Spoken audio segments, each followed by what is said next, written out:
Among those closely focused on the twists and turns of the US election battle are the people of Cuba and the Americans who want to see stronger ties between the two countries. Whether Clinton or Trump ends up in the White House could make a big difference to their lives and the future of the US trade embargo that the Cubans say has strangled their economy. Hillary is, publicly and privately committed to lifting the embargo moving forward, so I think there's under no chance that she would reverse anything that we've done, that President Obama's done. I think she'll expand on it.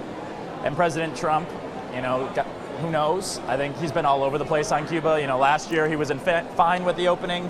Then, his numbers started to turn in Florida, and he went back on that and now says he's going to reverse things.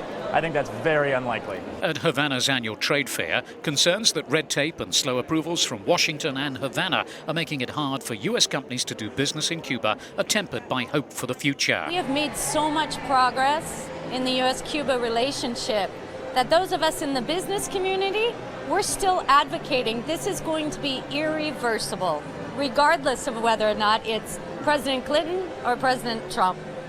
We know that the business community will maintain its efforts to lift the sanctions. U.S. companies that want to do business in Cuba mostly say they're in a holding pattern until the presidential and congressional elections bring more clarity. All the changes so far have come from U.S. President Barack Obama using his executive powers to allow some trade with Cuba. But the economic embargo the U.S. imposed 55 years ago still prevents most commerce.